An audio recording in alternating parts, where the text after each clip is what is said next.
There is a place on American soil that the government denied existed. For 50 years, no address. Their denials only confirm our suspicions. The data doesn't lie. What are they hiding?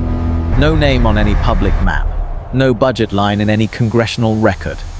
And yet, hundreds of men showed up there every single day. They drilled tunnels through solid desert rock. They poured millions of tons of concrete into the earth. They carved underground hangars large enough to hide aircraft that had never officially been designed, built, or flown. The men who built it could not tell their wives where they worked. They could not tell their children. They could not tell the doctors. They could not tell anyone, ever. And if they talked, they disappeared. This is Area 51, the most heavily engineered, most violently protected, most aggressively erased military installation in the history of human civilization. And this is exactly how America secretly built it. It is 1947. The Cold War is not a metaphor. It is an existential countdown. The Soviet Union has just detonated its first nuclear bomb. Stalin commands an army of 12 million soldiers sitting inside Eastern Europe like a coiled spring. America is flying completely blind with no idea where the missiles are, where the bombers are staged, or when the next move comes. The CIA has one desperate, urgent mission. They must see inside Soviet territory.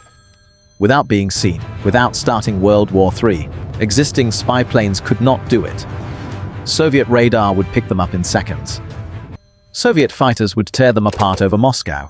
So the CIA made a decision that would reshape the modern world. They would not adapt existing aircraft. They would build something the world had never seen. A plane so fast, so high, so invisible, that the Soviets would never know it was there. And to build that plane, they needed a place that the world would never know existed either. In the spring of 1955, a CIA officer named Richard Bissell and a legendary aircraft engineer named Kelly Johnson boarded a small plane and began scanning the Nevada desert from the air. They needed something precise. Total geographic isolation. A dry lake bed long enough to land experimental aircraft. Surrounded by mountains on every side to block visibility, and completely invisible to anyone passing through. After days of searching, they found it. Groom Lake. A dried ancient lake bed sitting dead center in the Nevada test and training range. Surrounded on every side by the Sheep Range, the Spring Mountains, and the jumbled hills. The nearest public highway was 60 miles away. The nearest town was over 100 miles away. No roads out, no people, no witnesses. Nothing. It was perfect. It was nothing. And that was exactly the point. The CIA did not purchase this land through normal channels. They did not file paperwork. They did not brief Congress. The Atomic Energy Commission already controlled the surrounding Nevada test site from years of nuclear weapons testing. They quietly and permanently extended the boundary to swallow Groom Lake whole. On no official map anywhere on Earth, a secret military base began to take shape. The first problem was brutal and simple. You cannot build anything in the middle of the desert without someone noticing. Construction equipment, fuel tankers, steel shipments, concrete mixers, hundreds of workers. All of it leaves a trail, a visible, trackable, photographable trail that Soviet intelligence satellites would intercept immediately. So they made the entire operation vanish. Steel and concrete were loaded onto unmarked trucks in the dead of night at facilities hundreds of miles away. Workers were recruited through front companies with no visible government connection. Every man who signed on also signed documents so classified that the existence of the documents themselves was classified. And then came the strangest logistics operation in American history. There were no roads to Groom Lake, no public transportation, no way in or out that could be observed.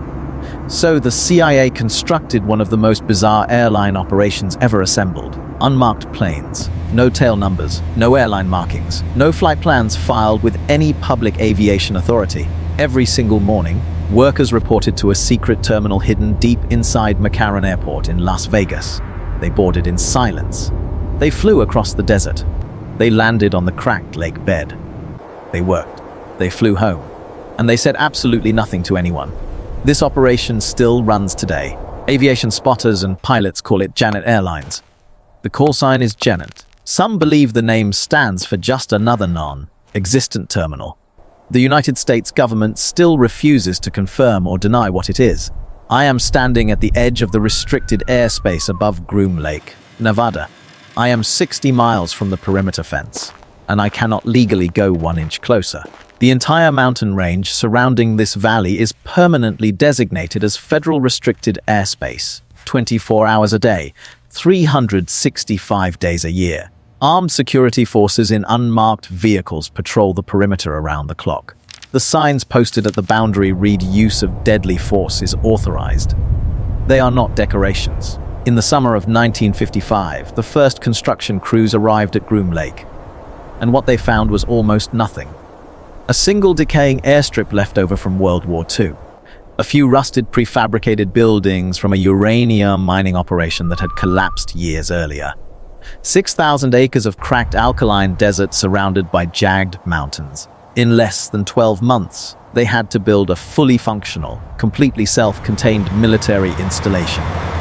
Housing for hundreds of workers, fuel depots capable of storing millions of gallons of aviation fuel, cafeteria, medical facility, laboratories, electrical grid, water processing plant, and most critically hangars, massive enough to hide aircraft that could never appear on any official manifest. Every piece of this construction had to be procured outside normal military supply channels. Requisition forms, purchase orders, congressional budget lines, all of it would create a paper trail leading directly to a base that could not exist. They solved it through the CIA's black budget, money that appeared nowhere on any public balance sheet, funds that required no congressional approval, no audit, no oversight, and no record. Construction crews worked in rotating shifts around the clock. Nevada's summer temperatures hit 120 degrees Fahrenheit on the desert floor. Winter nights dropped below freezing. The wind came screaming in from the mountain gaps, carrying sheets of razor-sharp alkaline dust that tore through clothing, skin, and lungs. Workers wore no uniforms. They carried no government identification. Some of them genuinely did not know the full name of the organization they were building for. And then they started going underground. Here is what most people never learn about Area 51. The surface installations, the runways, the hangars, the control towers visible in declassified satellite images. That is just the top layer. Beneath the Nevada desert floor, American engineers carved something far more extraordinary. Beginning in the late 1950s and accelerating through the 1960s, construction crews began drilling tunnels directly through the solid rock beneath the Groom Lake Basin, using techniques borrowed from deep mining operations and nuclear hardened bunker construction. They blasted and bored through granite and basalt hundreds of feet below the surface. The machines doing this work were tunnel boring machines, massive rotating steel drums studded with tungsten carbide teeth. Each one weighed several hundred tons. Getting them to the site was its own classified logistics operation, broken into components, shipped through multiple intermediaries, and reassembled underground away from any possible observation. The excavated rock could not simply be piled on the surface. Satellite imagery would immediately detect a sudden new mountain of fresh earth. So construction teams mixed the crushed rock back into the existing desert geology, spreading it carefully and raking it smooth, leaving no evidence visible from above. When the tunnels were complete, crews lined them with reinforced concrete 12 inches thick. They installed blast doors capable of withstanding the pressure wave of a nuclear detonation within 3 miles. They built underground fuel storage systems, underground electrical generation, underground water treatment, underground medical facilities, an entire civilization buried in the Nevada rock, completely invisible from the surface above. The total extent of the underground network has never been officially disclosed. Former workers who have spoken on record describe tunnel systems stretching for miles in multiple directions. Underground hangars large enough to house aircraft that no public aviation record has ever acknowledged. The government has confirmed none of it. All of this engineering, all of this secrecy, all of this brutal underground construction, it was built to give birth to machines that rewrote the laws of aerial warfare. Kelly Johnson ran a classified engineering division inside Lockheed called the Skunk Works. His team did not design aircraft. They engineered violations of physics. The first machine was the U-2 spy plane, a glider with a jet engine attached to its spine. It flew at 70,000 feet, higher than any Soviet surface-to-air missile could reach, higher than any Soviet interceptor could climb. Its cameras were so powerful, they could clearly photograph a newspaper headline from 12 miles above the Earth. The test flights immediately generated hundreds of UFO reports across Nevada, California, and Utah. Commercial airline pilots reported a silver object flying impossibly high in the stratosphere, catching the last light of the setting sun, while the Earth below was already dark. The government could not explain it, so they said nothing. The UFO reports kept coming for years. Then came the SR-71 Blackbird, the fastest air-breathing aircraft ever built by human hands. It cruised at Mach 3.2, 3 times the speed of sound at 85,000 feet. The aerodynamic friction at those speeds generated so much heat that its titanium skin glowed a dull red during flight. It had to be fueled with a specialized petroleum compound that existed nowhere else on Earth. It leaked fuel constantly on the ground because its fuel tank seals only sealed properly when the titanium expanded at operating temperature. It could fly from New York to London in under 2 hours. It was designed, built, tested, and operationally flown at Area 51 for years before the world knew it existed. And then came the most impossible achievement of all, the F-117 Nighthawk, the world's first operational stealth aircraft. Its body was constructed from dozens of flat angular panels, each calculated to an exact geometric angle using early digital modeling computers that barely existed at the time. The entire surface was covered in radar-absorbing composite material that had never been manufactured before at industrial scale. On a radar screen, this aircraft appeared no larger than a small bird. But it carried 2,000-pound laser-guided bombs capable of dropping through a ventilation shaft. The aerodynamics of its shape were so deliberately unstable that no human pilot could physically fly it manually. A fly-by-wire computer system made over 40 corrections per second just to keep it in controlled flight. America flew this aircraft in classified operational missions for years. Multiple governments tried to detect it. None could. The world had absolutely no idea it existed. The men who built Area 51 paid a price that the United States government refused to acknowledge for decades. Inside the deep underground test facilities, engineers and technicians worked daily with materials that were experimental, untested, and in many cases profoundly toxic. Radar-absorbing stealth coatings made from compounds whose chemical compositions were classified. Aviation fuels with properties that had never been disclosed to any civilian health authority.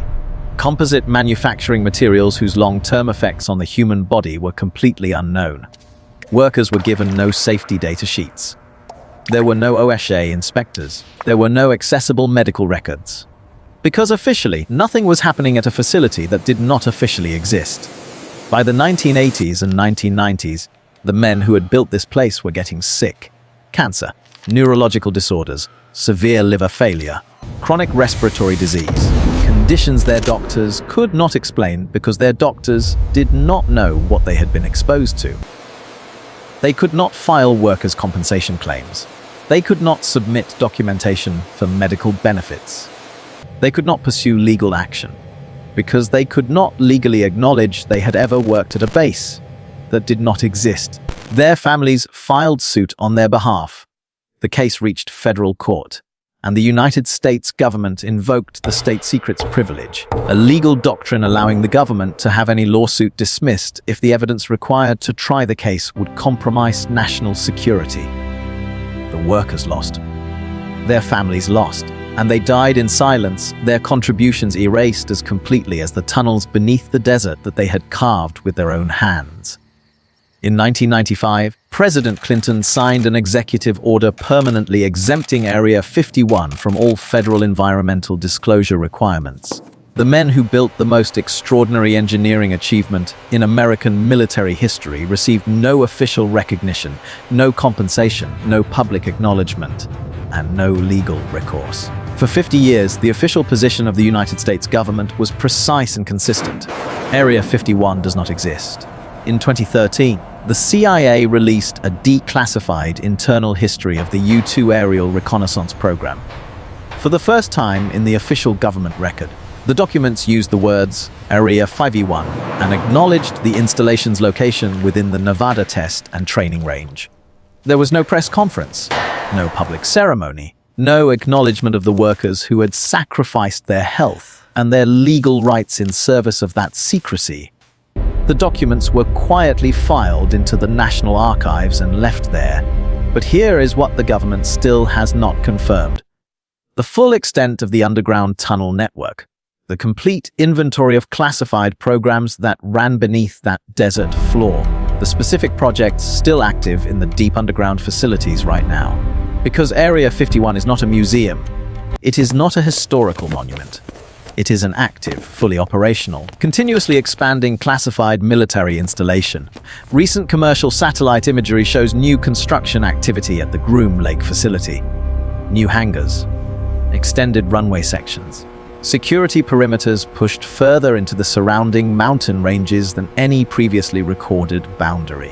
Whatever they are building now is almost certainly as extraordinary as everything that came before it. And we will almost certainly not know what it is for another 50 years. They built an invisible city in the Nevada desert. They drilled tunnels through solid granite hundreds of feet underground. They flew ghost planes carrying workers who had no names to a base that had no address. They built aircraft that defied physics, changed the course of the Cold War, and reshaped what humanity believed was possible in the air. And then they buried every trace of how they did it. The men who built Area 51 are mostly gone now. The ones still living are in their 80s and 90s. Most of them kept the secret for their entire lives. Many kept it until the day they died. Somewhere beneath the cracked floor of the Groom Lake Basin, in tunnels carved through rock that the outside world has never been permitted to see, America is still building something. Whatever it is, they will tell us when they are ready, and not 1 second before. If you want to understand how the most powerful engineering projects in human history were built in secret, hit subscribe. Every week, we go deeper underground than any channel on this platform.